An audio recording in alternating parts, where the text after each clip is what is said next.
Bonjour tout le monde, ici Sébastien pour un 7e épisode du Seb Show dédié à la 36e saison de Survivor Ghost Island. J'espère que vous allez bien. Vous avez peut-être remarqué que j'avais skippé un épisode de Survivor, disons que j'avais pas fait de vidéo pour le merge. Je vais me reprendre aujourd'hui. La raison pourquoi je l'avais pas fait, c'était purement le fait que j'avais pas le temps. Je vais quand même revenir un peu sur ce qui s'est déroulé durant cet épisode-là parce que ça a été un très bon épisode sur l'aspect stratégique, sur certains joueurs. Allons-y tout de suite. Le merge. En fait, c'est le moment dans le jeu, pour les gens qui connaissent moins l'émission ou que c'est leur première saison, c'est le moment où ce que les équipes du début ou qui ont été créés au fil du temps se rassemblent en une seule et même entité. Donc, tous les joueurs sont mergés, donc ils sont tous rassemblés ensemble dans une seule et même équipe. Et le jeu cesse d'être un jeu d'équipe et devient un jeu individuel. Les gens gagnent des immunités pour eux, ils se battent pour eux-mêmes et peuvent influencer selon les alliances qu'ils ont faites avant le merge, peuvent changer d'alliance s'ils ne se sentent pas confortables dedans, peuvent... Donc, c'est généralement le moment où la stratégie est la plus forte. Parce que soit le nombre l'emporte, donc on l'a vu dans plusieurs cas dans l'histoire de Survivor, c'est-à-dire une des équipes qui arrive dominante après le merge élimine les autres équipes, ou inversement, il y a des revirements de situation. On peut penser à la saison 35, la dernière saison de Survivor, Heroes, Healers and Hustlers, où ce que là, l'équipe dominante en nombre a été exterminée. On peut penser par contre à d'autres cas comme les Survivor 5 Thaïlande où ce que dans le fond Brian et Dick avaient éliminé toute l'autre équipe ou même la saison 1. C'est des saisons où ce que l'équipe dominante arrive, élimine tous les autres joueurs avant de s'entre-éliminer entre eux. Donc, on a des cas comme ça, mais on peut avoir des cas comme Survivor Marquesas, où ce que les Ruto 4 avaient été tout éliminés en ligne par une nouvelle alliance créée de Maramu avec les Rutu, fait que anciens Rutu, on pourrait dire, de gens qui se sentaient pas assez à l'aise avec l'alliance des Rutu 4, en se disant qu'il allait être éliminé rendu en 6e position, fait que rendu là aussi bien prendre la chance de joindre à une autre équipe. Bref, il y a beaucoup de twists en arrière de ça et ça donne la latitude pour certains joueurs de se démarquer, de devenir soit meilleur, soit pire. Parce que c'est facile de compter sur une alliance pour te rendre plus loin. On l'a vu avec Bradley qui jouait la carte de l'alliance et qui avait été éliminé dans l'épisode avant le merge. Parce qu'arrive un moment où l'équipe a plus vraiment la même signification. On a vu des joueurs vraiment, de par leur stratégie, de eux switcher d'équipe et que ça créait complètement une autre dynamique dans les jeux. On a vu certaines personnes, certaines alliances de 2, entre autres, switcher d'une équipe à l'autre. Bref, le merge permet ce genre d'interaction-là et permet à des joueurs de briller par leur intelligence, par leur stratégie ou par leur force physique. Donc, vu que les compétitions deviennent souvent individuelles, un joueur très fort peut faire sa place et se rendre en finale par lui-même s'il le veut. On peut penser à des Colby Donaldson dans Survivor 2. On peut penser à Tom Westman dans Survivor Polar saison 10. C'est des joueurs qui, par leur qualité, par leur compétitivité, n'ont même pas besoin de compter sur la stratégie avec les autres. Ils ne font que dominer et se rendre jusqu'à la fin par leurs propres moyens. Donc, où est-ce que ça nous situe par rapport à la saison de Ghost Island? Ben là, en ce moment, qu'on le veuille ou non, il y a beaucoup d'éléments en jeu dans Ghost Island. C'est-à-dire, il y avait des immunités. Il y avait Chris qui en a eu une, justement, dans le merge. Il y a Dominique qui a une immunité plus un privilège. Il y a Wendell qui a une immunité. Michael avait une immunité. Donc, bref, à ce moment-là, côté individuel, tu peux créer des situations, un revirement de situation beaucoup plus extrême, surtout avec des pouvoirs comme ça qui sont en jeu, et donc complètement changer la dynamique du jeu. C'est des situations qui peuvent survenir.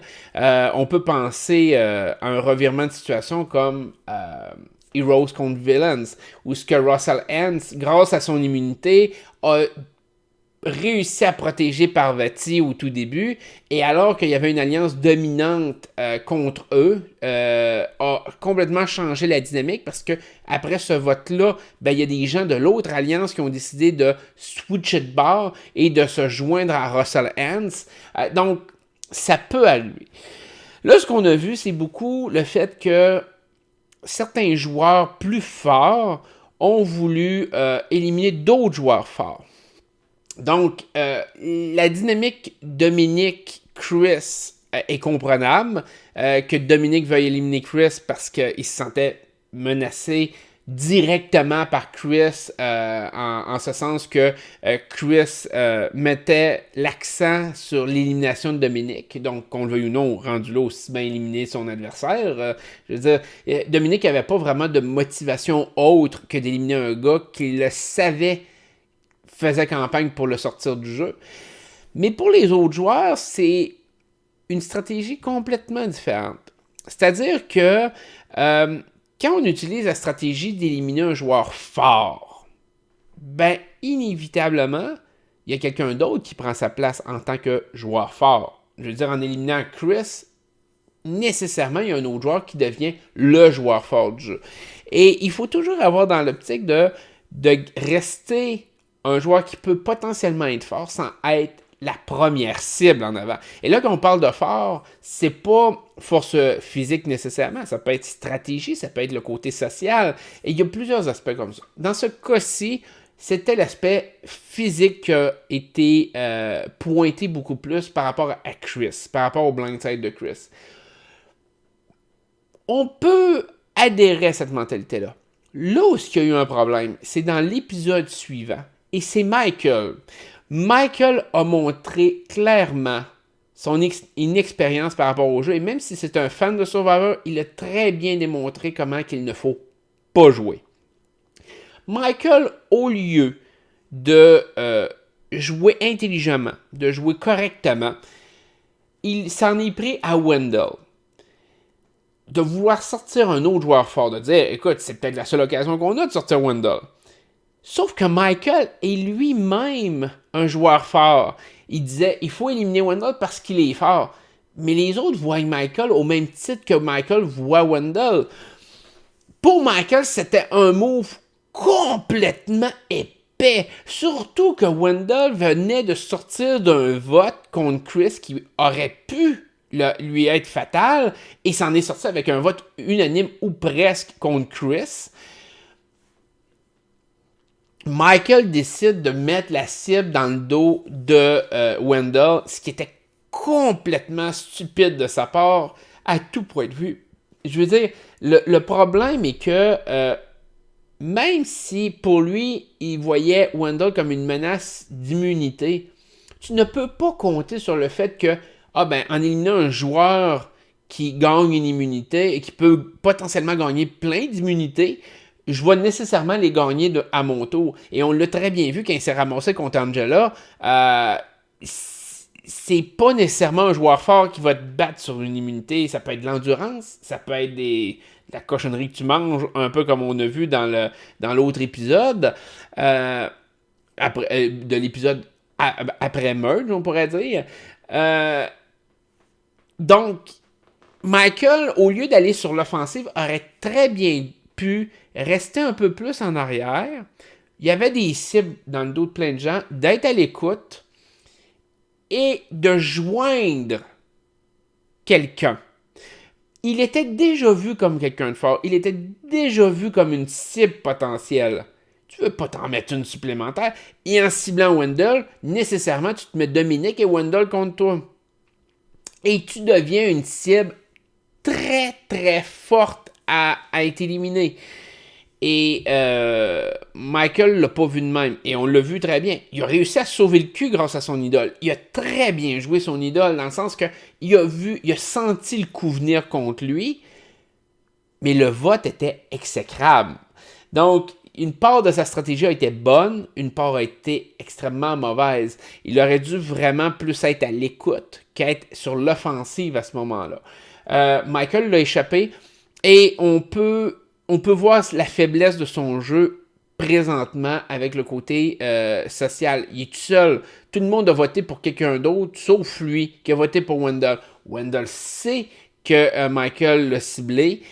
Michael va être retranché dans un coin et à moins de gagner une idole ou à moins d'un changement majeur de stratégie, que Michael n'aura pas d'impact en soi, Michael a une cible gigantesque dans le dos pour les prochains votes, les 2-3 prochains votes. Michael est un joueur de milieu de plateau, c'est-à-dire il va probablement finir 7e, 8e. C'est dans l'optique de ce qui est. Il va avoir fait très bonne figure. Il va probablement très bien jouer ses idoles, comme il l'a fait un peu cet épisode-ci.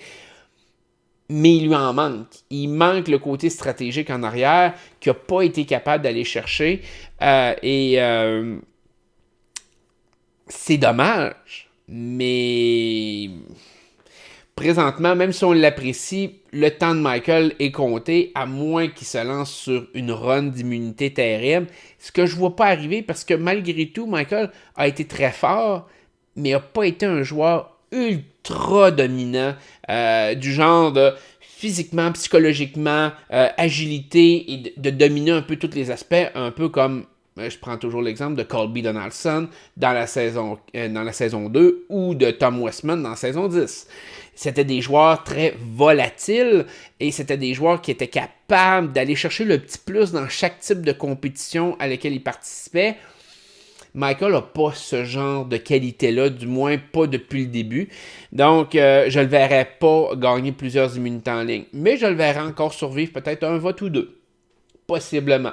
Mais il va être une cible qui va grossir avec le temps et à un moment donné, ça va être inévitable s'il n'y a pas d'idole dans ses mains, s'il n'y a pas un collier d'immunité autour du cou.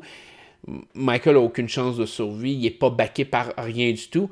Et le fait qu'un autre allié en Libye s'est fait éliminer, il commence à être vraiment limité sur ses options. Là. Il est plus dans une sphère où il peut jouer, parce que la saison passée, dans la saison 35, Mike avait réussi à se rendre en finale en étant le dernier de sa gang. Mais Mike n'était pas un joueur dangereux. Michael, lui, est un joueur dangereux. Personne ne va le traîner jusqu'à la fin pour le plaisir de le traîner jusqu'à la fin. Michael n'a pas la latitude que Mike avait de faire pitié, d'être faible ou peu importe. Il n'y a pas cette latitude-là.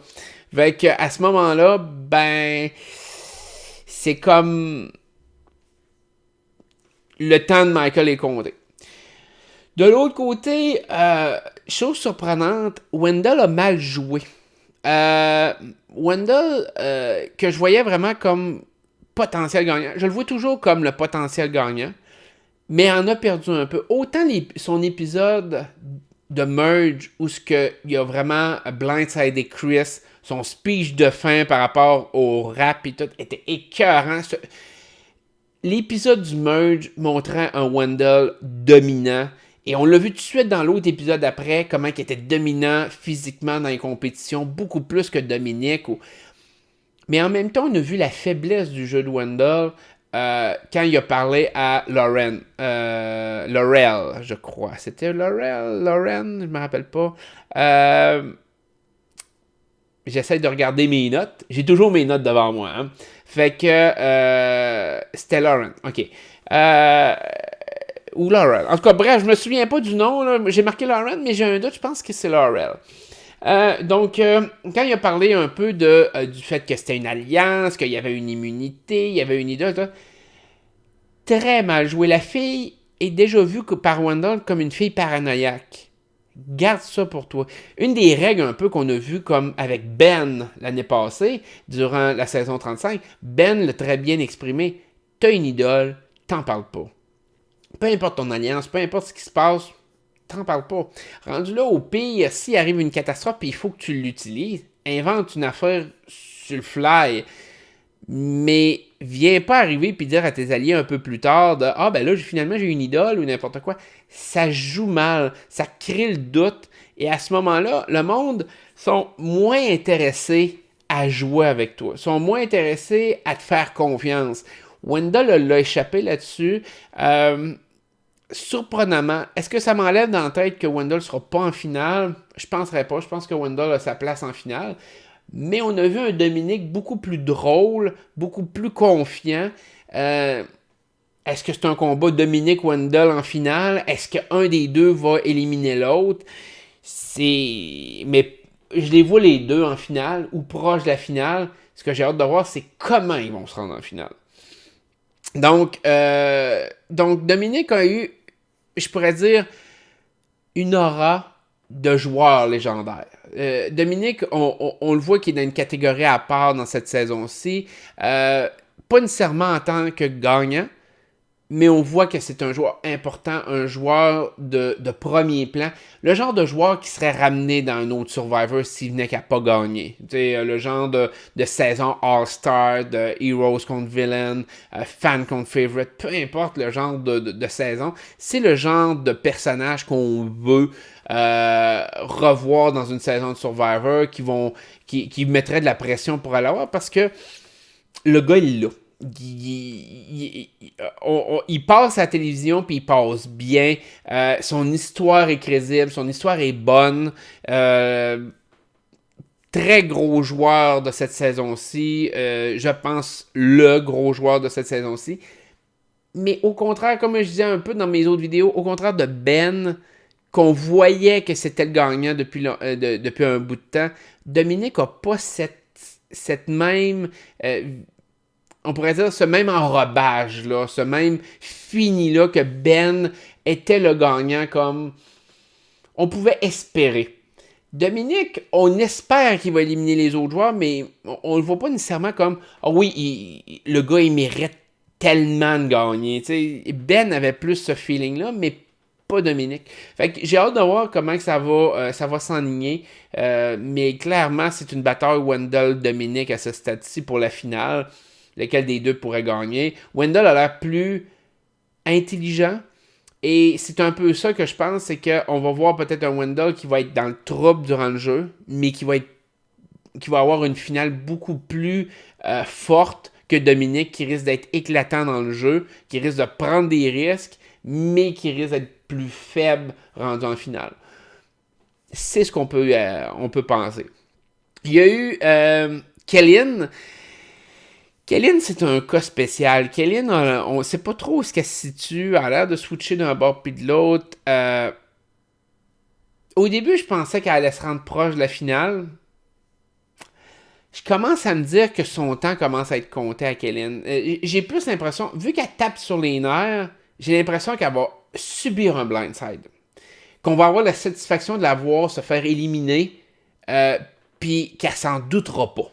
J'ai vraiment plus cette impression-là. Puis rendu dans les 4 derniers, tu peux pas avoir vraiment ce genre de blindside-là. Tu t'attends à potentiellement te faire éliminer.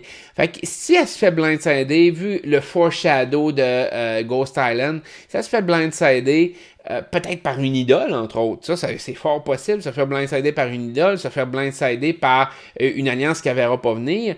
Je pense qu'elle est désirée sont dans cette situation-là de se faire blindsider, puis d'avoir la satisfaction de les voir se faire éliminer, genre en épaisse. C'est plate à dire, mais c'est un peu ça. Et donc, Kellyn est dans cette position que elle aussi, dans les 2-3 prochains épisodes, je la sens en risque. C'est bizarre, mais j'ai comme le feeling qu'elle pourrait se faire éliminer. Tu sais, je parlais un peu de Chris l'autre jour dans les autres vidéos, puis je le voyais pas se faire éliminer au merge parce que de la façon qui a été montée. Fait que j'ai hâte de voir est-ce que ça va faire la même chose avec Kellyn, parce que j'avais tort par rapport à Chris. Je pensais vraiment que son vote allait être le 2e ou 3e vote au merge, qu'elle allait être plus fort que ça. Et il aurait très bien pu l'être. S'il avait joué son idole intelligemment, il aurait pu survivre encore un vote ou deux. Il l'a pas fait. Bon. Libby je m'en doutais. Il y a des gens, sur Twitch, quand j'ai fait mon Twitch, moi, j'avais callé Libby parce que Libby semblait logique avec son histoire. Puis dès que l'épisode a commencé, gros setup de parler, de voir les confessionnals de Libby. Tout de suite, je me suis dit, c'est Libby qui part. C'était clair, net et précis. La fille n'avait pas réussi à renverser la vapeur par rapport à son rôle. Malgré qu'elle était vue comme une bitch, comme une traite, son histoire n'avait pas été développée beaucoup. On la voyait très peu. Les gens en parlaient, mais de façon minime. On voyait que c'était une joueuse de début de plateau de merge. Là. Donc, je sentais que son temps était vraiment compté. Puis là, Kellyn, elle a ce feeling-là, mais du sens de dire... Elle risque de se faire blindsider, elle risque de penser que le vote va aller d'une direction, puis c'est complètement sur elle. Je pense que c'est son destin de se faire éliminer un peu de même, puis de le regretter. Fait que, à part de tout ça, de quoi on pourrait bien jaser, je pense que ça fait le tour du côté stratégique. C'était peut-être plus la stratégie du merge que je voulais expliquer. Le fait que c'est pas... on pourrait dire, la stratégie dans le merge est très changeante d'une saison à l'autre et quelque chose qui est gagnant dans une saison peut être perdant dans l'autre. Vous avez eu des joueurs extrêmement forts stratégiquement qui se sont rendus proches de la finale et que si certaines personnes les avaient emmenés en finale avec eux, auraient gagné. On peut penser même surprenamment à Colby Donaldson qui a emmené Tina dans saison 2. Colby Donaldson avait tout gagné, était aimé, et il a quand même perdu en finale. Pourtant, c'était le monstre d'immunité à battre. On peut penser au contraire à des affaires comme Tom Westman qui a dominé, qui s'est rendu en finale et qui a gagné de façon super facile. Par contre, il y a l'aspect, comme je disais, stratégique. On peut penser à des gens comme Rob Cesternino qui, malgré, avait pas été vu comme un joueur fort physiquement, d'agilité ou autre, était une bête stratégique dans la saison 6 de Survivor et qui a été éliminé en 3e position. Alors que Jenna a emmené Matthew en finale, qui était lui beaucoup plus fort que Rob sur les immunités et sur les compétitions. Et finalement, ça a profité à Jenna. Jenna a gagné au-dessus de Matthew alors qu'elle aurait fort probablement perdu contre Rob. On peut penser peut-être à Pearl Island en poussant un peu plus loin. Liliane qui a choisi Sandra au lieu de Johnny Fairplay. Je ne sais pas comment la finale se serait déroulée, mais Liliane aurait peut-être pu gagner contre Johnny Fairplay, dépendamment à quel point Johnny Fairplay aurait été cocky, aurait été arrogant lors de sa finale, mais en emmenant Sandra, elle donnait le million à Sandra, puis elle donnait le titre à Sandra. Fait que les stratégies d'une saison à l'autre sont très différentes, et c'est pas parce que tu amènes un joueur fort à la fin, et là je reviens un peu sur l'erreur de Michael, c'est pas parce que tu amènes un joueur fort ou tu permets à un joueur fort de se rendre loin dans le jeu que ça veut nécessairement dire que tu acceptes de perdre.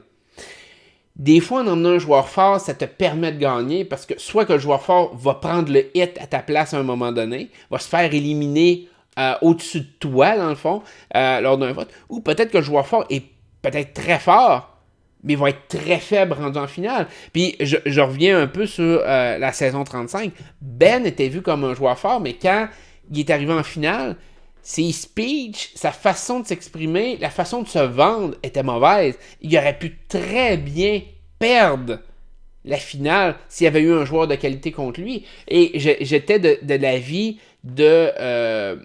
si ça avait été... si Devon avait été en finale contre Ben, même si Ben avait l'air super dominant, je pense que Devon aurait gagné. Même chose, il y a beaucoup de gens qui disaient dans saison 35, Chrissy aurait dû gagner au-dessus de Ben. Ben ne méritait pas d'être en finale. Si Ben n'était pas là, Devon était là. Et je suis convaincu que Devon aurait convaincu le jury de voter pour lui. Chrissy n'avait aucune chance de gagner, ni contre Ben, ni contre Devon. Devon gagnait automatiquement, Ben gagnait presque automatiquement. Mais encore là, c'est toujours une question de perception. Des fois, tu as des speeches de fin qui sont juste pas bons. Il y a des joueurs qui ont été extraordinaires. Puis je reviens même à Brian Edick, saison 5, qui est vu comme un des meilleurs joueurs de l'histoire de Survivor. Mais son speech final était pas bon. Et si Clay, qui était contre lui, avait juste été meilleur dans son speech, il battait Brian. Ça a fini à peu près un vote de différence de mémoire. Là. Il y a des joueurs comme ça qui sont capables de bien se vendre. Il y a des joueurs qui sont pas capables. Et peu importe la façon dont ils ont joué durant le jeu, Russell Hantz, un des gros exemples, Russell Hantz était écœurant à jouer Survivor. Il est pas bon pour se vendre en finale. Il est pas bon pour être capable de convaincre le jury de voter pour lui. L'aspect social est pas là. C'est comme ça. Je veux dire, l'aspect de dire on faut éliminer un joueur fort n'est pas nécessairement bonne. Il faut pas voir ça comme ça. Il faut saisir des occasions d'éliminer des joueurs qui peuvent être dérangeants pour la finale. Un joueur faible ou vu comme faible peut être dérangeant parce que tout le monde va choisir lui plutôt que toi si t'es plus fort. C'est normal. Donc là, il faut que tu comptes sur le fait que tu vas... comment je pourrais dire ça, donc? Tu vas gagner les immunités dans une telle situation pour te rendre en finale et non pas que quelqu'un va te choisir pour te rendre en finale. Fait que bref, c'est un puzzle psychologique Survivor, de la façon dont c'est monté, de la façon dont les joueurs jouent. Chaque saison est différente. Les membres du jury déterminent le gagnant. Des fois, le jury est très ouvert à donner ça aux meilleurs joueurs. Des fois, ils ne sont pas ouverts du tout. Les joueurs qui sont dans le merge, dépendamment de la stratégie, certains veulent éliminer les joueurs forts. Des fois, ils veulent éliminer les joueurs faibles. Et dans le fond, ça revient au principe que je dis tout le temps dans la télé-réalité. Les meilleurs joueurs sont ceux qui savent s'adapter. Et quand tu es incapable de t'adapter, c'est là que malheureusement les faiblesses d'un joueur sont montrées au grand jour, on pourrait dire. Et c'est rare les joueurs de Survivor qui sont capables de vraiment bien s'adapter parce qu'il y a eu beaucoup, qu'on le veuille ou non, il y a eu 35 gagnants de Survivor jusqu'à maintenant. Mais c'est pas 35 gagnants qui ont su bien s'adapter à leur jeu. Il y a beaucoup de ces gagnants-là qui ont été gagnants malgré eux, parce que c'était les moins pires, parce qu'ils ont été chanceux, parce qu'ils sont tombés contre des joueurs qui se sont plantés rendus en finale. Mais globalement, des joueurs qui ont su maximiser leur jeu, s'adapter.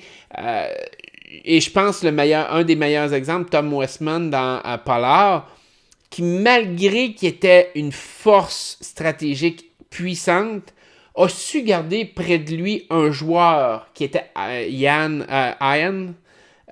ultra puissant aussi, et a su convaincre les gens de ne pas l'éliminer quand il était en danger. Ça, c'est être capable de s'adapter, c'est être capable de jouer un peu avec les situations. Mais il n'y a plus beaucoup de joueurs il y a pas beaucoup de joueurs qui réussissent à faire ça. Les joueurs comptent plus sur justement des immunités cachées, sur des revirements de situation, mais très peu de joueurs sont capables vraiment de contrôler le jeu. Et là, ce qu'on voit un peu dans Survivor Ghost Island, c'est que Dominic et Wendell le font un peu. Dominic plus que Wendell. Je trouve que Wendell, il s'acclimate moins. Mais Wendell a quand même essayé. On peut penser à quand il a essayé de rassembler Chris et Dominic. Très bon move stratégique. C'était réfléchi quand même. C'était, écoute, on met nos chicanes de côté, puis on essaye d'éliminer d'autres joueurs qui sont plus intéressants à éliminer pour nous autres, pour garder le nombre de notre barre. Dominic était ouvert à cette proposition-là, et dans le fond, Chris n'a pas su s'adapter et a fait chier la game des trois, ce coup-là. Donc, c'est l'adaptation qui est la force principale, je pense, de Survivor, au-delà de la stratégie, au-delà de la force brute, de l'agilité, de l'intelligence. Pouvoir s'adapter, c'est vraiment le nœud, c'est vraiment la solution qu'un joueur de Survivor doit regarder. Et s'il est incapable de s'adapter, c'est de valeur. mais il peut pas se rendre à la fin. Avec toutes les twists de la production, les façons d'arriver, puis de justement jouer avec les alliances avant le merge, les privilèges, les immunités cachées, il faut savoir s'adapter, faut voir plus loin, puis il faut être capable d'arriver à se dire, écoute, il faut que je joue ma game différemment. Fait que c'est un épisode un peu plus long, une demi-heure, mais ça regroupait dans le fond les 2 derniers épisodes. J'ai parlé un peu plus de la stratégie. Fait que j'espère que ça vous a plu.